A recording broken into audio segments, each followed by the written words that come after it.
થી દવાઓ લઈને બહાર નીકળી રહ્યો હતો।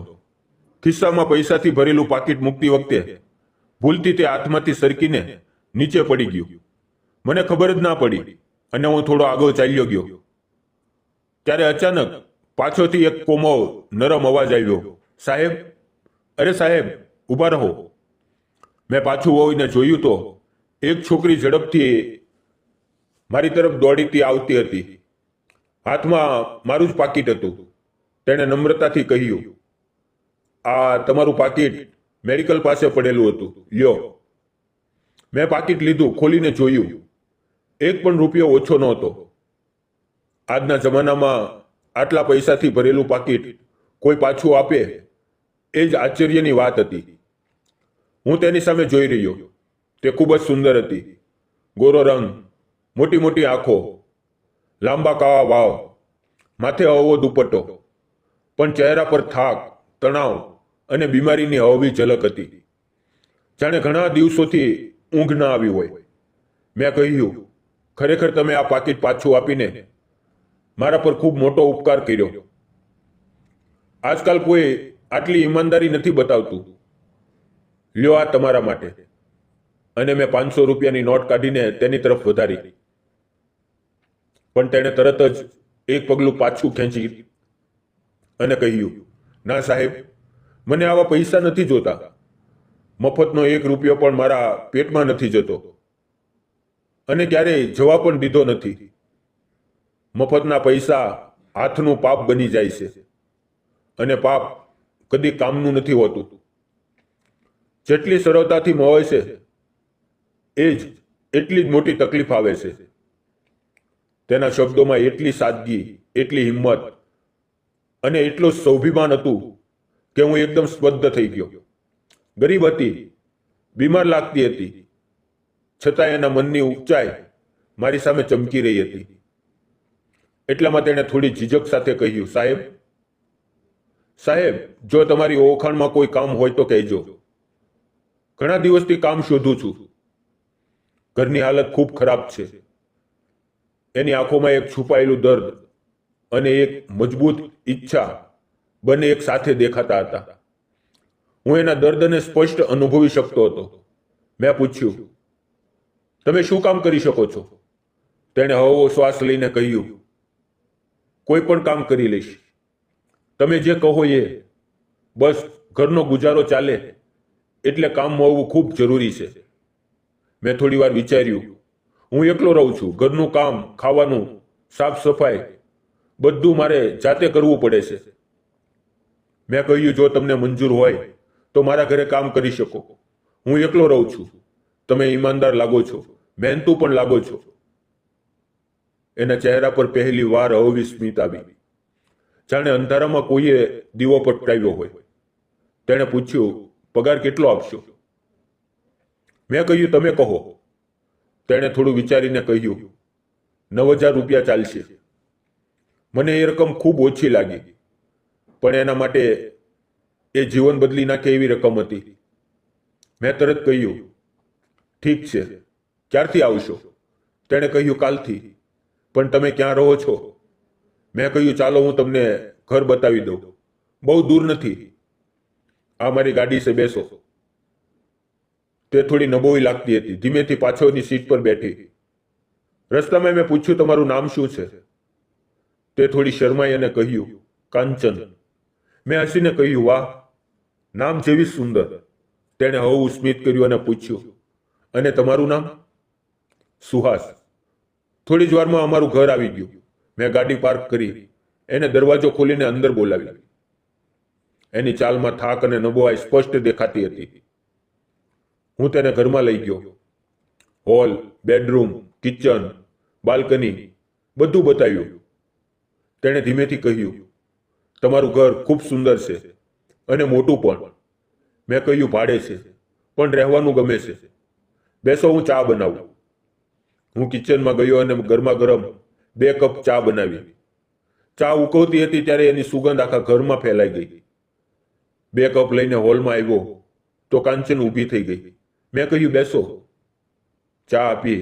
ચા પીતા પીતા એના ચહેરા પર થોડી શાંતિ અને ગરમાહટ આવી। ચા પૂરી થતા મેં ખિસ્સામાંથી 2000 રૂપિયા કાઢીને કહ્યું, લ્યો, આ એડવાન્સ, તમારા ખર્ચામાં કામ લાગશે. તેણે ના કહી, પણ મેં એના હાથમાં મૂકી દીધા. એનો નરમ હાથ હળવો સ્પર્શ થયો. એ સ્પર્શમાં ઈચ્છા નહોતી, ફક્ત ભરોસો અને ઇન્સાનિયત હતી. એણે શરમાઈને હળવું સ્મિત કર્યું. મેં કહ્યું, ગભરાશો નહીં, કાલથી તું મારા ઘરે કામ કરવા આવે છે, એટલે તને કામવાળી નથી સમજતો. તું મારા ઘરની ભરોસાવાળી વ્યક્તિ જેવી લાગે છે. એની આંખોમાં ગરમાહટ ભરાઈ ગઈ. ધીમેથી કહ્યું, હા, આવીશ. મેં પૂછ્યું, હું તને ઘરે મૂકવા આવું? તેણે તરત કહ્યું, ના ના, હું રિક્ષાથી ચાલી જઈશ. મારું ઘર અહીંયાથી માંડ 1.5 કિલોમીટર જ દૂર છે. એ દરવાજેથી બહાર નીકળી. એની નાજુક આકૃતિ ધીમે ધીમે દૂર જતી રહી. પણ મારા મનમાં એનું સ્થાન એકદમ મજબૂત થઈ ગયું હતું. એ રાત્રે ઊંઘ ના આવી. કાંચનનો ચહેરો, એની ઈમાનદારી, એનું સ્વાભિમાન, બધું યાદ આવતું હતું. બીજે દિવસે સવારે ઠીક 7 વાગ્યે દરવાજે ટકોર થયો. મેં દરવાજો ખોલ્યો તો કાંચન સાડીમાં, સાદી પણ એટલી સુંદર કે સવારની કિરણો પણ ફિક્કી લાગે. એક પણ શબ્દ વગર અંદર આવી. ઝાડુ લઈને સફાઈ કરવા લાગી. એના હાથની ઝડપ, એની મહેનત જોઈને હું દંગ રહી ગયો. પછી ચા બનાવી, નાસ્તો બનાવ્યો, બધું ઘર જેવું. મેં તેને કહ્યું, તું પણ ખા. એ શરમાય, પણ મારા આગ્રહથી 2-4 ટુકડા ખાઈ લીધા. એની આંખોમાં મારા માટે પહેલી વાર ભરોસાની ચમક દેખાઈ. એ દિવસથી કાંચનનું રોજ આવવું ચાલુ થયું.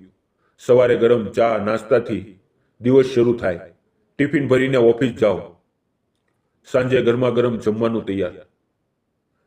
હવે ઘરમાં એક અજબ શાંતિ અને ગરમાહટ આવી ગઈ. એવી જ રીતે 1 મહિનો પૂરો થયો. એક સાંજે હું પગાર લઈને ઘરે આવ્યો. કાંચન કામ પૂરું કરીને જવાની તૈયાર થઈ ગઈ હતી. મેં એને રોકી. એક નાનકડું બંડલ એના હાથમાં મૂક્યું. 12,000 રૂપિયા. એણે ગણ્યા અને ચોંકી ગઈ. સાહેબ, તમે વધારે આપી દીધા. મારો પગાર તો 9,000 છે. તે 3,000 પાછા આપવા લાગી. મેં એનો નરમ હાથ પકડીને રોકી. ના કાંચન, મેં જાણી જોઈને વધારે આપ્યા છે. તું ઈમાનદાર છે, મહેનતુ છે. એની કિંમત થોડી વધારે હોવી જોઈએ. તારું ખાવાનું કમાલ છે, કામ પણ એટલું જ સુંદર. પણ એણે એ 3,000 મારા હાથમાં પાછા મૂકી દીધા. એની આંખોમાં પાણી હતું. ના સાહેબ, મને મારી મહેનતના જ પૈસા જોઈએ. એ સમયે મને ખબર પડી કે હું એને દિલથી ચાહવા લાગ્યો છું. હવે 4-5 મહિના વીતી ગયા. કાંચન હવે મારા ઘરનો એક ભાગ બની ગઈ હતી. એની દરેક હરકતમાં આદર, મમતા અને ધીમે ધીમે એક શાંત વિશ્વાસ દેખાવા લાગ્યો. પણ એની આંખોમાં ક્યાંક ઊંડે એક જૂનું દુઃખ હજુ જીવતું હતું. એક રવિવારે સવારે હું નાહવા ગયો. સાબુ લગાડતો હતો ત્યારે યાદ આવ્યું, ટુવાલ ભૂલી ગયો છું. બાથરૂમનો દરવાજો થોડો ખોલીને મેં કહ્યું, કાંચન, ટુવાલ લાવતો. એ બેડરૂમમાંથી ટુવાલ લઈને આવી. દરવાજાની બારીની ઓટમાંથી એણે પોતાનો નાજુક હાથ અંદર કર્યો. લ્યો ટુવાલ. મેં ટુવાલ લેતી વખતે હળવો સ્પર્શ થયો. એકદમ નરમ, ગરમ, જાણે કરંટ લાગી ગયો. એણે તરત હાથ પાંચો ખેંચી લીધો. મેં દરવાજાની બહાર ડોક્યું કાઢ્યું તો એનો ચહેરો લાલ ચોવ થઈ ગયો હતો. આંખો નીચે કરીને ઝડપથી કિચનમાં ચાલી ગઈ. મેં કપડાં પહેર્યા અને કિચનમાં ગયો. એ જમવાનું બનાવતી હતી. મને જોઈને એનો હાથ એક પવ માટે થંભી ગયો. હું એની પાસે ઊભો રહ્યો, ખૂબ નજીક. એની સાડીમાંથી આવતી હળવી સુગંધ, એની ધીમી શ્વાસની અવાજ, બધું મને પાગલ બનાવી રહ્યું હતું. મેં ધીમેથી એનો હાથ પકડી લીધો. એ ચોંકી ગઈ, પણ હાથ ના ખેંચ્યો. એની આંખોમાં મેં પહેલી વાર ખુલ્લે ખુલ્લો પ્રેમ જોયો, અને ઘણા વર્ષથી દબાયેલું દુઃખ પણ. મેં કહ્યું, કાંચન, તું ખૂબ સુંદર છે, દિલથી પણ. આ 4-5 મહિનામાં તું મારા દિલમાં એટલી ઊંડી ઉતરી ગઈ છે કે હવે એને બહાર કાઢવું શક્ય નથી. મને મને તારાથી પ્યાર થઈ ગયો છે. એની આંખોમાં આંસુ આવી ગયા. માથું નીચું કરી લીધું. મેં એનો ચહેરો ઊંચો કર્યો, આંસુ લૂછ્યા અને પૂછ્યું, શું થયું? હું પસંદ નથી? એ થોડી વાર ચૂપ રહી, પછી ધ્રુજતા અવાજે કહ્યું, સાહેબ, તમને ખબર છે હું વિધવા છું. એ શબ્દ સાંભળીને મારો શ્વાસ એક પળ થંભી ગયો. પણ પછી મેં એનો હાથ વધુ મજબૂતીથી પકડ્યો અને કહ્યું, કાંચન, તો શું થયું? દુઃખ આવ્યું એનો મતલબ એ નથી કે તારું જીવન પૂરું થઈ ગયું. તારી ઈમાનદારી, તારી હિંમત, તારું દિલ, એ જ મને સૌથી વધુ પસંદ છે. તારા ભૂતકાળથી મને કંઈ ફરક નથી પડતો. મને તો આજની કાંચન જોઈએ છે, જે મારી છે, અને હું એને કદી છોડીશ નહીં. એના આંસુ વહેવા લાગ્યા, પણ આ વખતે દુઃખના નહીં, ખુશીના. અને એક ક્ષણે એણે ધીમેથી માથું મારા ખંભે ટેકવી દીધું. મિત્રો, આજે કાંચન મારી પત્ની છે. એ જ કાંચન જેણે એક વખત મને પાકીટ પાછું આપ્યું હતું, અને આજે મને પોતાનું દિલ પાછું આપ્યું, હંમેશા માટે. આજે પણ જ્યારે પણ હું એને કહું છું, કાંચન ટુવાલ લાવજે, તો એ શરમાઈને હસે છે અને કહે છે, આ વખતે ભૂલીશ નહીં, પ્રોમિસ. પ્રેમ એવો જ હોય છે દોસ્તો. એક નાનકડી ઈમાનદારીથી શરૂ થાય અને જીવનભરનો સાથ બની જાય. જો આવી જ કોઈ સાચી વાત તમારી સાથે પણ બની હોય તો કોમેન્ટમાં જરૂર લખજો. વિડીયો પસંદ આવ્યો હોય તો લાઈક કરજો, શેર કરજો અને ચેનલ સબસ્ક્રાઇબ કરી લેજો. આપણે ફરી મળશું એક નવી વાર્તા સાથે. ત્યાં સુધી ખુશ રહો, પ્રેમ કરતા રહેજો. ધન્યવાદ મિત્રો.